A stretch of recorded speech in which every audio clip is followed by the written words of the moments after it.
രംഗത്തെ പ്രതിസന്ധികൾ പരിഹരിക്കുക.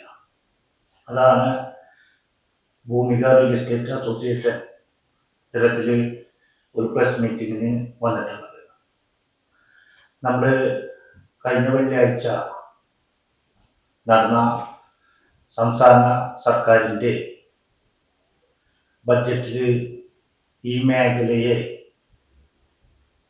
തളർന്നു കിടക്കുന്ന പ്രതിസന്ധിയിൽപ്പെട്ടിട്ടുള്ള ഈ മേഖലയെ ഒരു വളർച്ചയിലേക്ക് കൊണ്ടുവരുന്ന രീതിയിൽ അല്ലെങ്കിൽ ഈ പ്രതിസന്ധികൾ പരിഹരിക്കുന്ന രീതിയിലുള്ള യാതൊന്നും കണ്ടില്ല.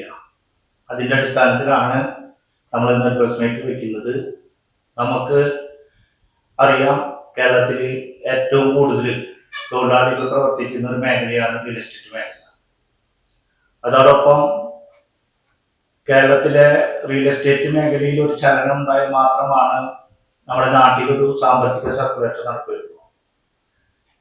അതുപോലെ കേരളത്തിലെ ഗവൺമെന്റിന് ഏറ്റവും കൂടുതൽ വരുമാനം ഉണ്ടാക്കി കൊടുക്കുന്ന ഒരു മേഖലയും റിയൽ എസ്റ്റേറ്റ് മേഖലയാണ്. എന്നാൽ കഴിഞ്ഞ കുറച്ച് വർഷങ്ങളായിട്ട് ഈ മേഖല പ്രതിസന്ധിയിൽ അകപ്പെട്ട് കഴിയുകയാണ്.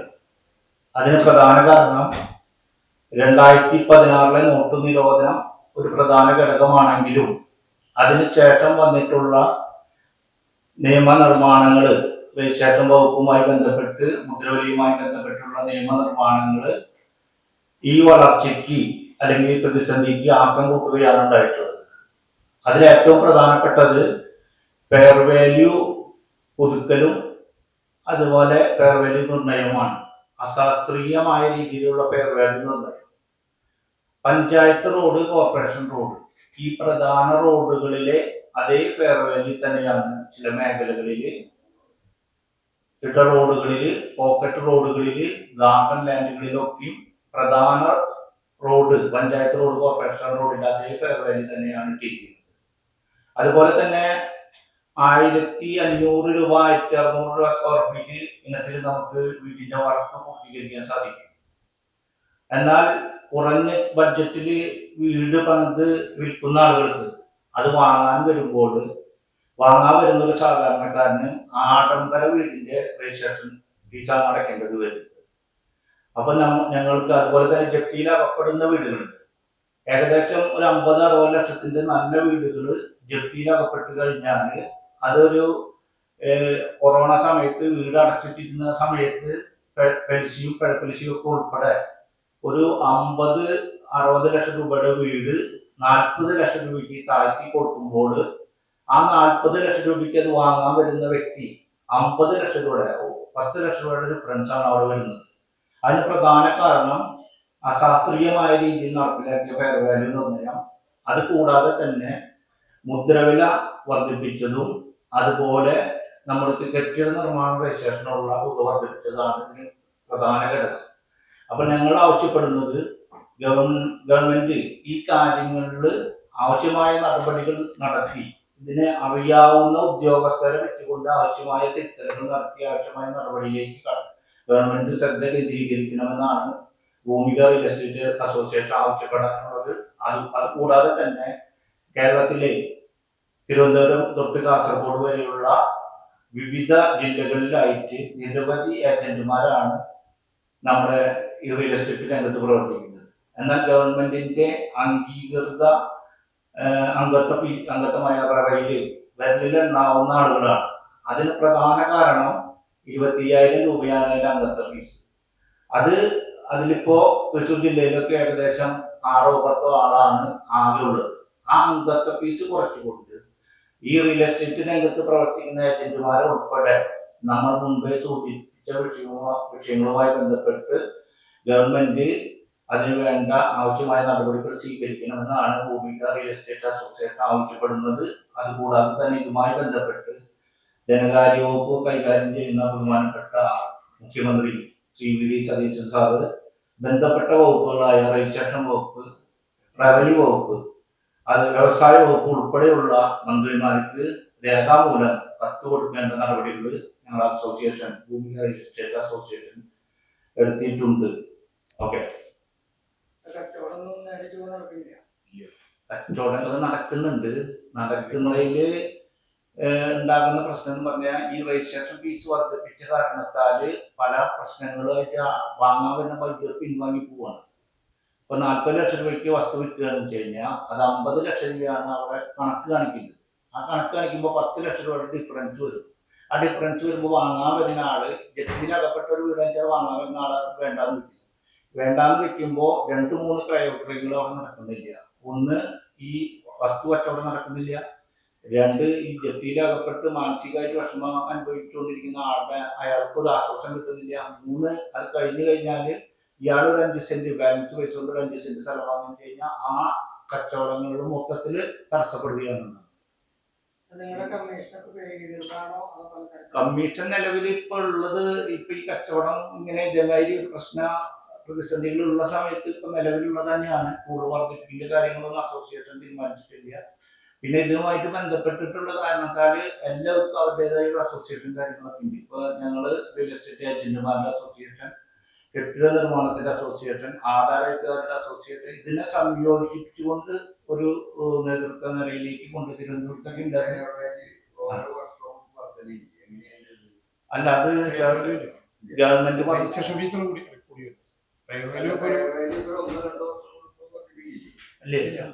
അല്ല, അത് ഗവൺമെന്റിന് എടുക്കാം. മന്ത്രിസഭാ യോഗത്തിലും നിയമസഭയിലും എടുക്കാം. 30% ഫെയർവാല്യൂ വർദ്ധിപ്പിക്കുന്നത്. തൃശ്ശൂർ ഇപ്പൊ റൗണ്ടിൽ നമുക്ക് 1 കോടിയാണ് ഫെയർവാല്യൂ ഇട്ടെടുക്കുന്നത്. അവിടെ 50 ലക്ഷം രൂപ വിൽക്കുന്നുണ്ട്. ഇപ്പൊ ഈ ഒരു 3-4 കൊല്ലം മുമ്പാട് വർദ്ധിപ്പിച്ച ഫെയർവാല്യൂ ആണ്. പിന്നെ അത് കൂടാതെ തന്നെ 20% വർദ്ധിപ്പിച്ചു. കഴിഞ്ഞ സ്റ്റാമ്പ് ഡ്യൂട്ടി ഇതൊക്കെ വർദ്ധിപ്പിച്ചപ്പോ നല്ല പ്രശ്നം വരും.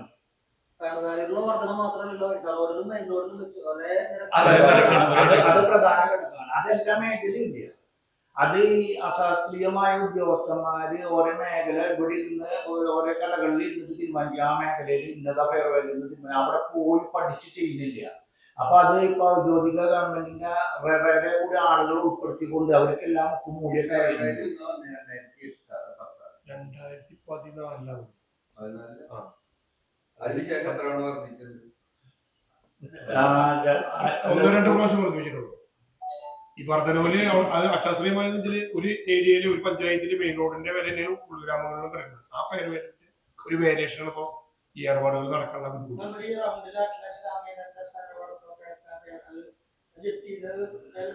അതിനകത്ത് ഓരോ സ്ഥലത്ത് അല്ല, അങ്ങനെയല്ല സാറേ. ഒരു ഇപ്പൊ നമ്മുടെ ഈ പ്രസ് ക്ലബ് ഇരിക്കുന്ന ഇവിടുത്തെ സർവേ നമ്പറിലുള്ള ഫെയർ വാല്യൂ അവന്റെ തൊട്ടപ്പുറത്തുണ്ടാകും. അപ്പൊ അതാത് ഫെയർ വാല്യൂവിന്റെ സർവേ നമ്പർ പരിശോധിച്ച് നമ്മളെ റവന്യൂ റെക്കോർഡ് പരിശോധിച്ചാൽ നമുക്ക് ഫെയർ വാല്യൂ അറിയാൻ പറ്റുള്ളൂ. ആ സർവേ നമ്പർ എവിടെ കഴിഞ്ഞാൽ അതുവരെ ഈ ഫെയർ വാല്യൂ